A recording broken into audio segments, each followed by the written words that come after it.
Vou entrar fazer mais uma ponte aqui. O Igor Vinícius, por exemplo. O Igor Vinícius, o blog publicou ao longo da última semana referente ao Igor Vinícius não prosseguir no São Paulo, em que não havia um acordo. Inclusive, existe uma possibilidade, não ainda confirmada, do Igor Vinícius deixar o São Paulo na janela de meio de ano, até para abrir espaço para o Mike, abrir espaço para os outros meninos que são prodígios na lateral direita do São Paulo, como a gente já falou. Igor Felisberto, Ângelo. São esses garotos que têm boas perspectivas. Inclusive, o Luiz Beldia chamou o Ângelo na semana passada para acompanhar o menino no CT da Barra Funda, menino muito jovem ainda.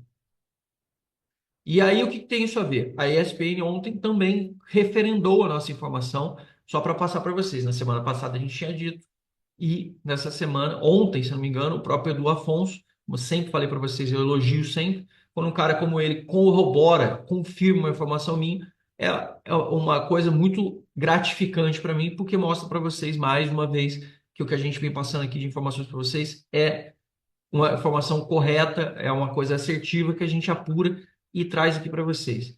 Além do Igor Vinícius, ele falou sobre o Alan Franco, que existe um entrave, é a mesma coisa que eu já falei para vocês, só que como o Ferreirão existem entraves, existem questões, claro que o âmbito do Ferreirão é aqui e o âmbito do Alan Franco é aqui. A gente está falando de jogadores de diferentes momentos de carreira, um é muito jovem, que tem um grande ampliação, uma amplitude, que deve crescer demais, muita perspectiva de ser vendido para um grande centro na Europa, com um outro jogador que está numa faixa de idade de fazer bom contrato, que já está mais consolidado, é um jogador que está sendo assediado e valorizado no mercado e que tem tendência a ser ídolo no São Paulo e gosta dessa perspectiva.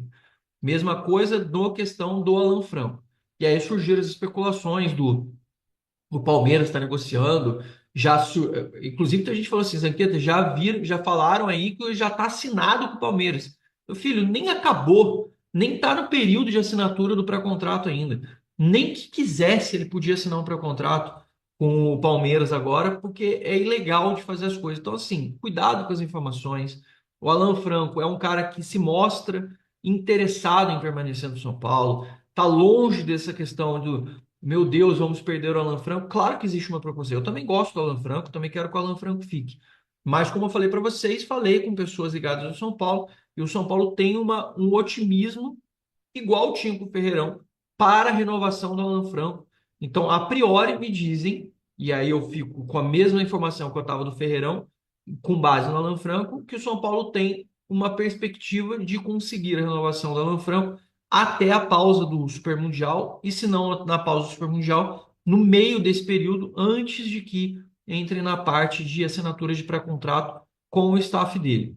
Então, essas são as informações. Cuidado também para não cair na esparrela, para não ficar aí nesse clima nocivo de tensão. A gente já tem preocupação demais no brasileiro, tem preocupação demais aí com lesão de Lucas, com falta de dinheiro, um monte de coisa acontecendo para a gente se preocupar com coisas que não são verídicas e coisas que não são pertinentes. Neste momento, me dizem que as coisas caminham para um bom tom e para que as coisas aconteçam da melhor forma possível com o Alan Franco, igual foi com o Marcos Antônio, que só falta assinar o contrato, mas já tem uma confirmação, um acordo verbal da permanência com o Alásio, do Marcos Antônio, e o Juan Tressoldi está num avanço muito bom também para a continuidade do jogador no São Paulo e para que ele permaneça no clube daqui para frente. Beleza? Essas são as informações sobre renovação. Eu quero falar para vocês terem cuidado com relação a esse apocalipse que fica no entorno aí do São Paulo, todas essas questões que acabam sempre gerando um estardalhaço, muitas vezes pior do que o que a gente imagina, porque tem gente que se alimenta dessa questão, faz hype em cima disso, abre live, bota fogo, bota caras assim gritando, bota palavras chamativas, doaremos, perderemos graça, cederemos não sei o quê, perderemos. É que são essas pessoas que gostam disso, passam disso. Até no blog tem lá uma galera que gosta disso, que é o bonde da depressão, né? É o bonde do terror, é o bonde do apocalipse. Quanto pior, melhor. A galera se alimenta disso e tem um verdadeiro tesão em fazer esse tipo de coisa. Eu ontem também conversando com algumas pessoas do clube, até na hora que foi falado sobre a questão da assinatura do Ferreirão, da confirmação de tudo, o São Paulo recebeu nomes muito interessantes. Claro que abriu muito leque de jogadores para o setor de ataque. Até a declaração do Belmonte, segundo me disseram, deu uma certa repercussão no mercado sobre o São Paulo poder fazer trocas. E o São Paulo recebeu bastante contato de clubes que, com jogadores caros, com elencos caros e jogadores que nem tanto, muitas vezes não vêm sendo aproveitados, e jogadores que custam caro, que foram investidos por outros clubes, abriu uma prerrogativa até com base nisso. Acho que a mensagem do Belmonte caiu até de uma forma boa no final das contas, porque abriu essa perspectiva. E pelo que eu soube, o São Paulo recebeu muitos contatos de dirigentes de clubes com ofertas interessantíssimas para o São Paulo, com base a poder fazer movimentações de atletas sem envolver capital, sem envolver dinheiro. Os clubes brasileiros também, por mais que gastem, esteja inflacionado, tem muito clube aí que também vê com bons olhos a possibilidade de movimentação de atletas sem envolver movimentação de capital, do tipo, você tem que botar dinheiro na transferência e poderia ser uma opção, principalmente para o São Paulo, momentânea, né, de 6 meses, 7 meses, que seria até o final do ano, São Paulo conseguir fazer essas negociações para cobrir o período de ausência do Caleri, e aí o São Paulo tem essa perspectiva sem ter que botar um dinheiro ou contratar um jogador tendo que assinar 3 anos de contrato, fazer coisas muito longevas, tem essa perspectiva aí de chegar novos jogadores sem colocar dinheiro.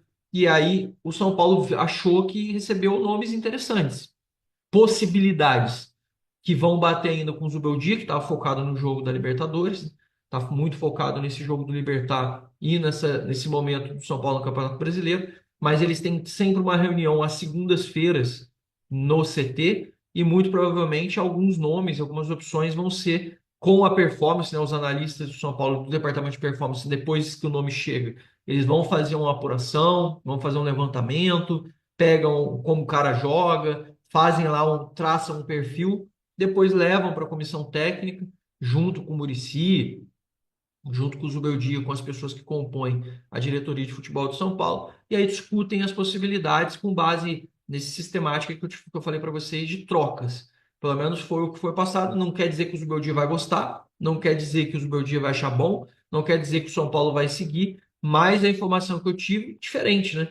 Que apareceram nomes interessantes de possibilidades de trocas de atletas no cenário brasileiro, com clubes do futebol brasileiro e com base nessa declaração do próprio Belmonte de poder fazer essas transações internas de jogadores, o São Paulo poder se reforçar sem gastar, sem estourar folha, sem aquelas coisas que a gente já sabe, é uma questão criativa. A outra alternativa do outro lado, como a gente sempre fala, é o São Paulo conseguir assinar logo o contrato com o Evangelos Marinax e entrar a injeçãozinha de capital lá dele, que o São Paulo receberia nesse momento de início de trajetória, e o próprio Marinax querer usar o São Paulo como vitrine, como incubadora, como a gente já falou, contratando jogadores uma vez que a parceria está estabelecida, bota para jogar no São Paulo um tempo, meninos jovens, sempre jovens, garotos promissores do cenário sul-americano, bota para o São Paulo, os garotos desempenham e depois partem para a Europa mais maduros e mais valorizados do que estavam antes,